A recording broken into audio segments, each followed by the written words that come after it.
puede tender o al servilismo, que sería como la sumisión llevada al extremo, y eso ocurre.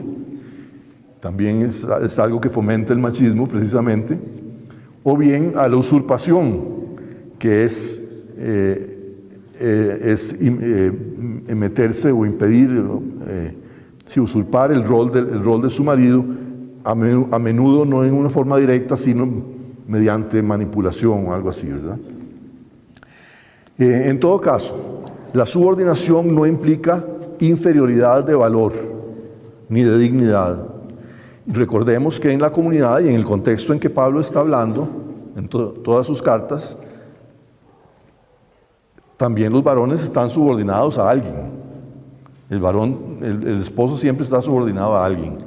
En nuestra comunidad, pues es muy fácil para el responsable pastoral, pero en una situación de esas, en una iglesia antigua, en una comunidad antigua donde no había responsables pastorales, creo yo, pues estaba subordinado a los ancianos, a los líderes de la comunidad, ¿verdad?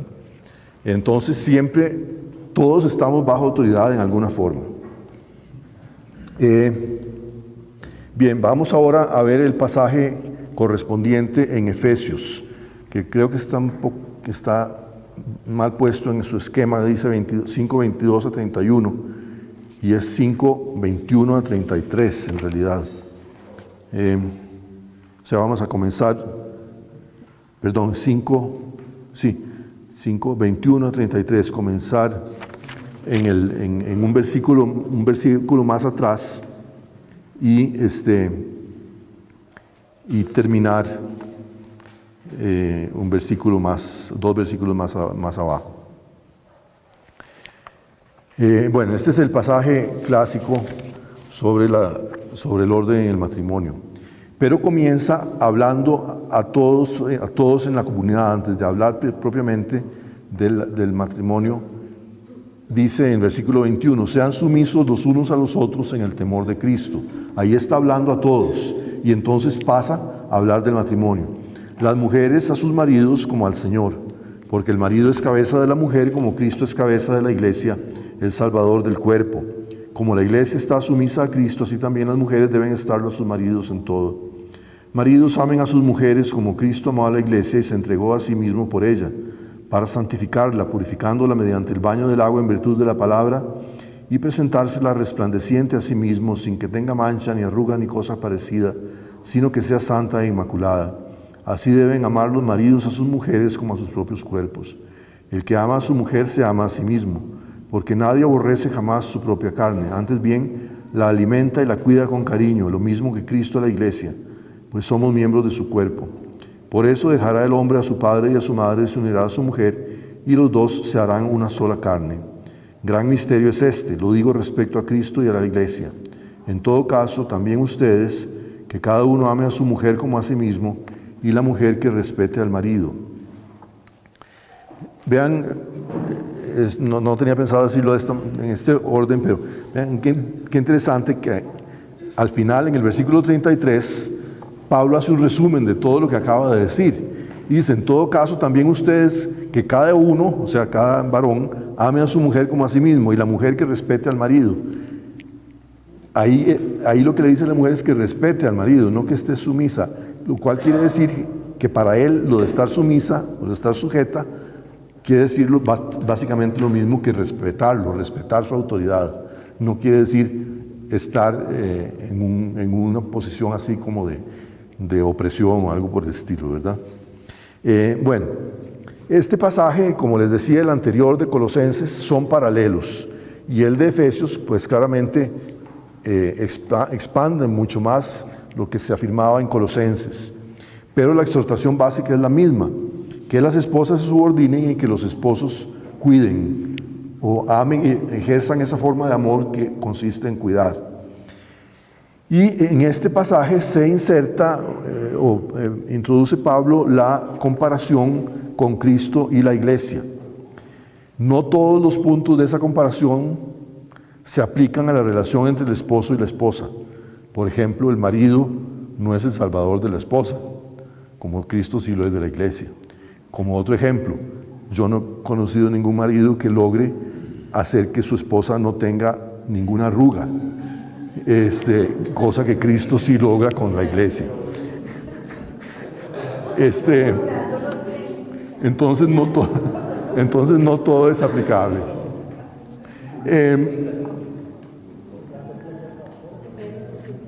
Ahora, esa comparación, y pongo una corrección más al esquema de ustedes, que yo creo que dice en el punto A, dice la comparación entre Cristo y la iglesia, ¿verdad? Dice así. Y en vez de entre, debería ser con. Es la comparación del matrimonio con Cristo y la iglesia.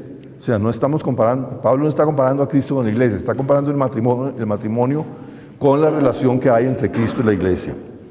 Entonces, en este pasaje, no es que el matrimonio, tendemos a verlo al revés de lo que es. No es que en el matrimonio vemos una revelación o una imagen de la relación que existe entre Cristo y la iglesia. Y eso es lo que más frecuentemente se dice. Es al revés, es más bien que Cristo y la iglesia, que la relación entre Cristo y la iglesia es el modelo para la relación en el matrimonio. Entonces en el matrimonio tenemos que tomar como modelo la relación de Cristo con la iglesia para de allí derivar cómo tienen que relacionarse el esposo y la esposa.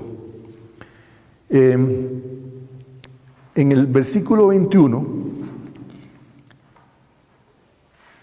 que como les dije, pareciera estar dirigido a todos en la comunidad antes de hablar específicamente del matrimonio, dice: sean sumisos los unos a los otros en el temor de Cristo.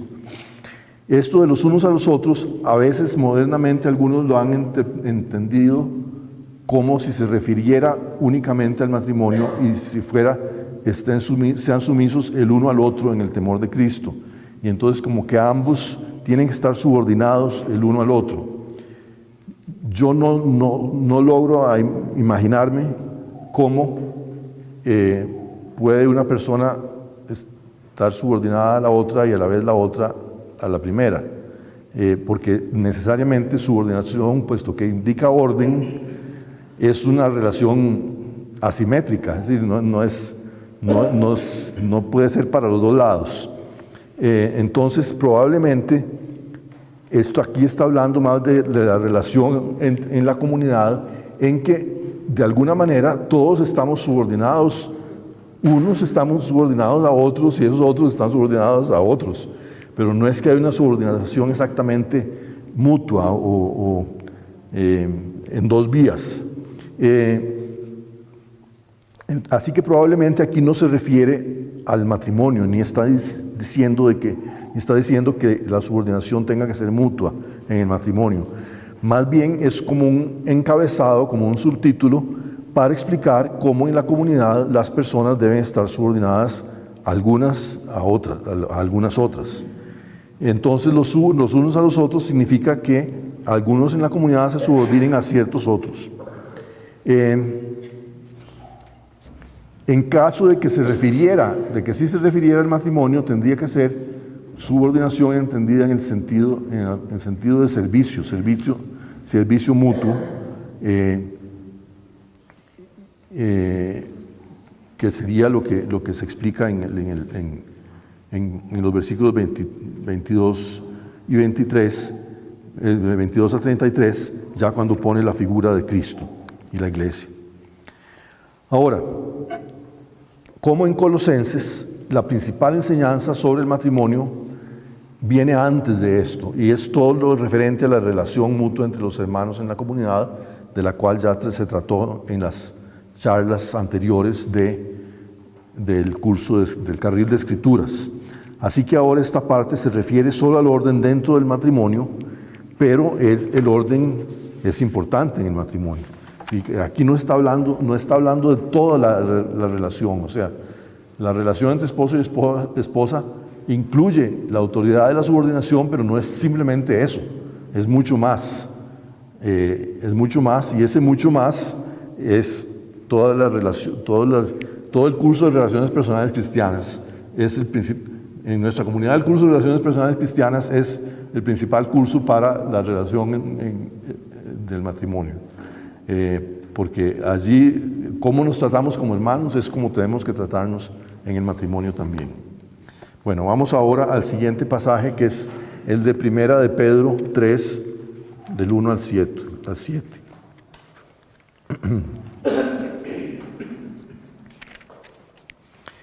Primera de Pedro 3, del 1 al 7. Igualmente ustedes, mujeres, sean sumisas a sus maridos, para que si incluso algunos no creen en la palabra, sean ganados no por las palabras, sino por la conducta de sus mujeres, al considerar su conducta casta y respetuosa. Que su adorno no esté en el exterior, en peinados, joyas y modas, sino en lo oculto del corazón, en la incorruptibilidad de un espíritu dulce y sereno. Esto es precioso ante Dios. Así se adornaban en otro tiempo las santas mujeres que esperaban en Dios, siendo sumisas a sus maridos. Así obedeció Sara a Abraham, llamándolo Señor. De ellas se hacen hijas ustedes cuando obran bien, sin tener ningún temor. De igual manera, ustedes, maridos, en la vida común sean comprensivos con la mujer, que es un ser más frágil, tributándoles honor como coherederas, que son también de la gracia de la vida, para que sus oraciones no encuentren obstáculo. Este pasaje en realidad no añade mucho sobre la cuestión de la subordinación, simplemente refuerza la enseñanza de Colosenses y Efesios y nos hace ver que esta era una enseñanza común entre los cristianos, que no era simplemente un capricho de Pablo, ¿verdad? Porque hay una gente que dice, no, es que Pablo, como era célibe, entonces se dedica a ese tipo de cosas porque no sabía nada del matrimonio. O Pablo era machista, dicen algunos, ¿verdad? Y no, simplemente aquí vemos que hay otro apóstol, Pedro, el cual o era o había sido casado y que está enseñando básicamente lo mismo. Y este pasaje, en realidad, está hablando de la situación en que en un matrimonio un cónyuge es cristiano y el otro no. Por eso dice,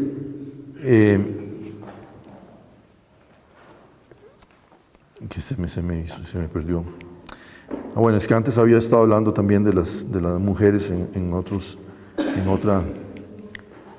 otra parte, pero aquí dice en el versículo 2, en el mismo versículo 1, si incluso algunos no creen en la palabra, sean ganados no por las palabras, sino por las conductas de sus mujeres.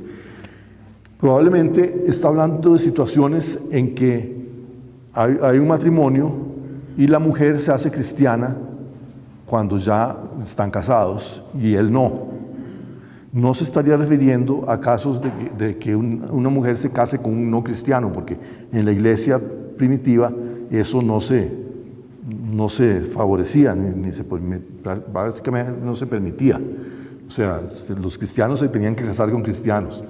Entonces, probablemente está hablando de ese tipo de situación en que una mujer casada llega a hacerse cristiana y entonces cómo tiene que comportarse para ganar a su marido para la fe también. Vean ustedes que lo que enfatiza es la actitud interior de sujeción de la mujer. Dice que su adorno no esté en peinados y joyas, etcétera, sino en lo oculto del corazón, en la incorruptibilidad de un espíritu dulce y sereno. Esto es precioso ante Dios. Y eso de dulce y sereno, pues quiere decir básicamente que se relacionan en una forma que coopere con su esposo, que no esté rebelándose todo el tiempo, que no esté todo el tiempo objetando y poniendo peros, sino que coopere con la relación. También en este pasaje se aclara que hay una igualdad fundamental entre marido y mujer, que se refiere a la gracia de la vida. Vean que dice en el versículo 7, de la misma manera ustedes, maridos, en la vida común, o sea, en la vida matrimonial, sean comprensivos con la mujer, tributándoles honor como coherederas que son también de la gracia de la vida. Entonces se le dice al marido que honre, que le tribute honor a su esposa. Todo lo que sabemos y que la sociedad tradicional nos había transmitido sobre la caballerosidad, por ejemplo, todo eso es parte del honor que el esposo le da a la esposa.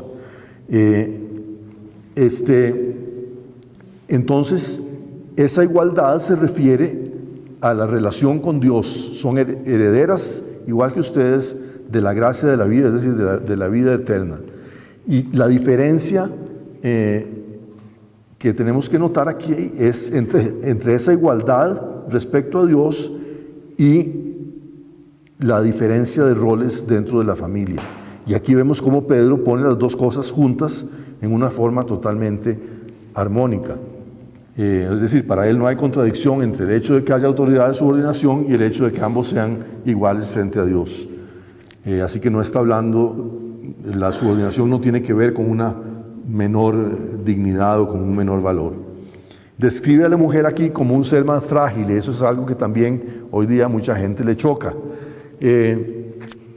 Pero por lo menos en lo referente a la fuerza física tiende a ser cierta, ¿verdad? Realmente la mujer es más frágil en ese sentido, en el sentido que su fuerza física es diferente, pues, que la del hombre. Bueno, vamos ahora a pasar a hablar del orden de hombres y mujeres, ya no en el matrimonio, sino en la comunidad. Y vamos a tomar un par de pasajes. Aquí se nos ponen varios, pero algunos vamos a tener que pasar un poco rápido. Veamos primero rápidamente el de 1 Timoteo 5, del 1 al 16. Es un pasaje pues largo. Voy a leer algunos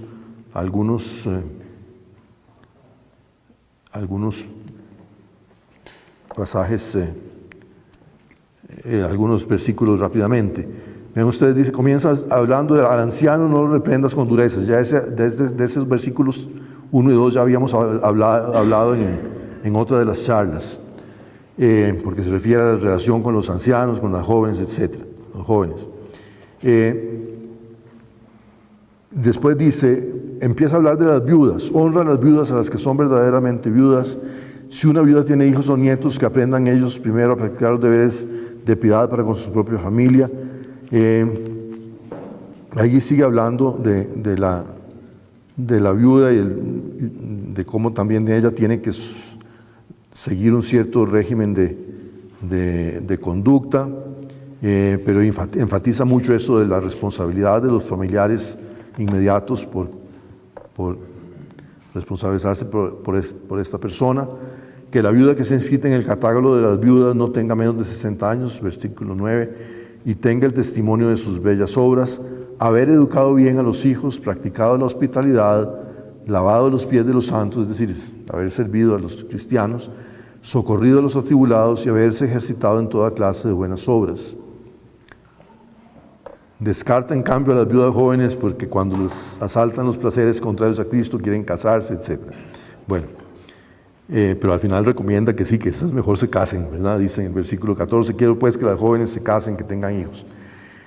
Pero ese pasaje, pues, que ya lo hemos leído, el versículo 14 también es muy importante. Quiero pues que las jóvenes se casen, que tengan hijos, que gobiernen la propia casa y no den al adversario ningún motivo de hablar mal.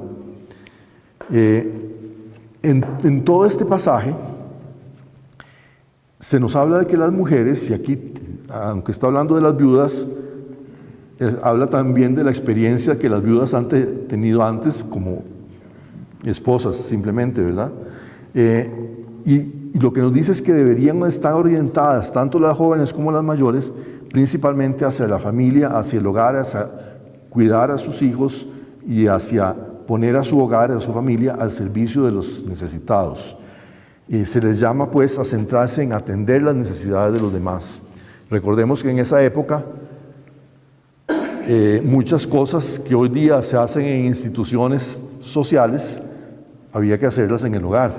No existían hospitales, no existía seguridad social, no existían ONGs, todo había que hacerlo, toda la ayuda para los pobres y para los necesitados, fueran parientes o no, tenía que surgir de las familias. Y por eso es que la iglesia cristiana realmente muy pronto cobró un papel social muy importante, en que empezó efectivamente a desarrollar, inclusive ya muy pronto, hospitales y todo eso. Bueno, muy pronto no, en la Edad Media, pero los hospitales y todo esto y las organizaciones de beneficencia surgieron inicialmente de la iglesia, ¿verdad?